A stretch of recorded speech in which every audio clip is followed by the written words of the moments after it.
Hey guys, welcome back. Shadow Drone here. I'm doing a quick video, actually, a video about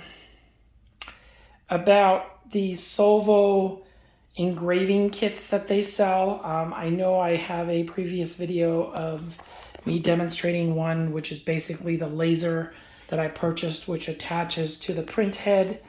And then you could turn your 3D printer into a laser engraver or a laser cutter, which by the way does work. But I did have done something new here.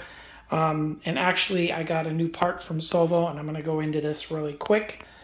So as you remember, in my situation, I went with the original Solvo, the small laser kit, which is this one right here. I bought this laser from Solvo to attach that to my 3D printer, which I did. It did work, but it was more of an inconvenience for me to consistently take the laser on and off.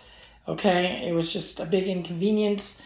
And in my opinion, if I'm gonna go this route and I want a cutter / engraver, I'm just gonna get one separately. Okay, so what I ended up doing is I went online and I purchased a laser cutter engraver frame kit, which is what you see here. Okay, and I've shown this one to you before. It's basically 2 motors on the side and 1 on the carriage, and basically this is the layout. Okay, now as you can see, there's a larger laser in there now, and that is the larger 40-watt laser from Solvo, which is outstanding. I mean, these guys, like I said, and good price too. I paid like 70 bucks for it. And so I decided I'm going to build around this laser to separate it from my 3D printer, because I do a lot more 3D printing, and if I need a laser, I need to just be able to do it, you know, without interfering with my 3D printing.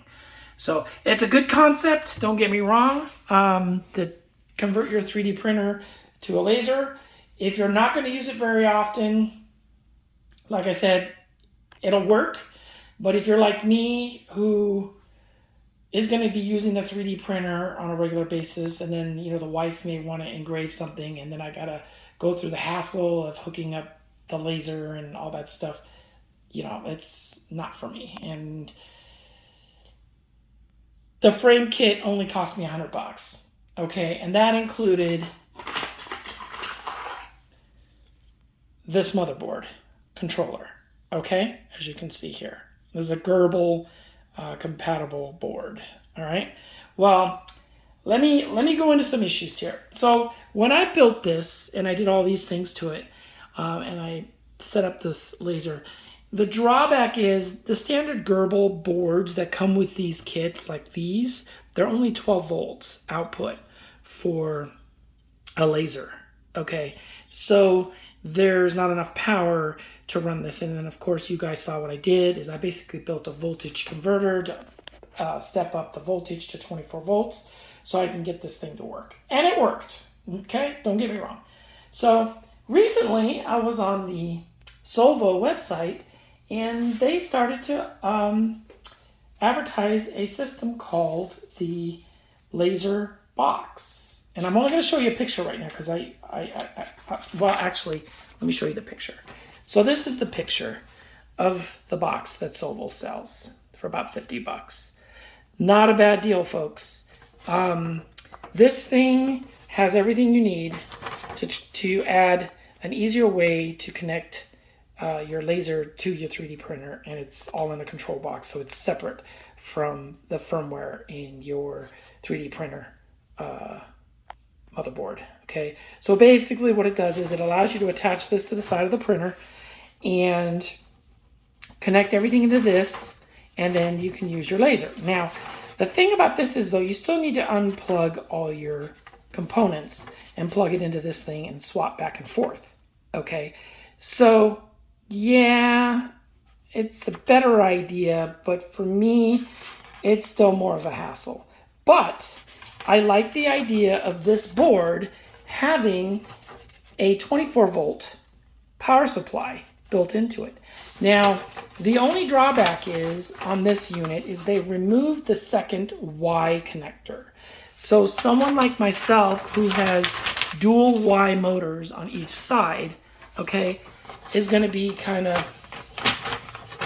in a bad situation because you have an X and a Y and a Y. All right.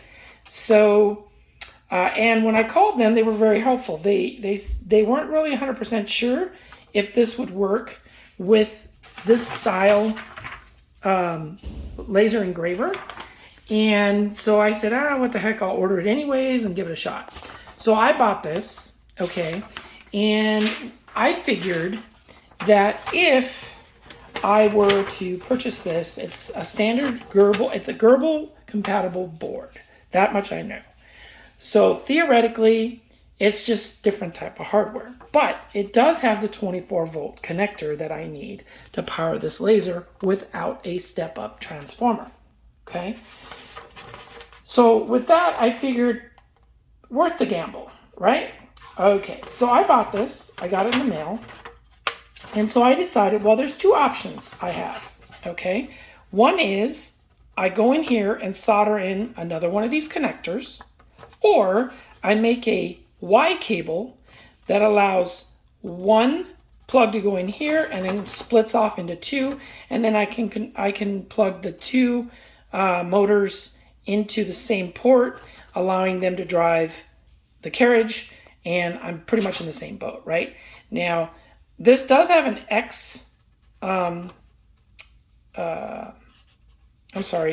a Z connector, which is the up and down, which in this case is not used because obviously I don't have a Z axis motor.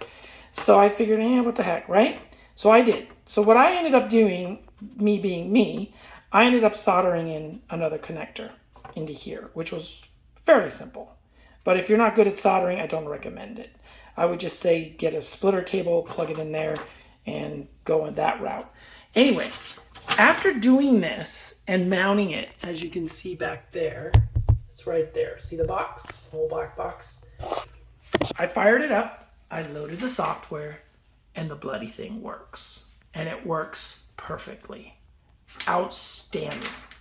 So what I managed to do is I managed to get rid of this gizmo, plus all that stuff that I added, which was the power step-up transformer and the rewired cabling to boost the 12 volt to 24 volt so I could run this laser, and the delay and all that stuff, gone. So those of you that are thinking of building or have one of these laser units and want to upgrade to a more powerful board, I would recommend getting the Solvo black box, the laser box, because it will work on a standard laser engraver like this. Okay, so it does work and it's fairly easy to do. Like I said, if you don't want to do the soldering, just get a Y cable and you're done. All right, guys, I hope this helps. If you have any questions, I'd be more than happy to answer it. Fly safe. Shadow Drone out.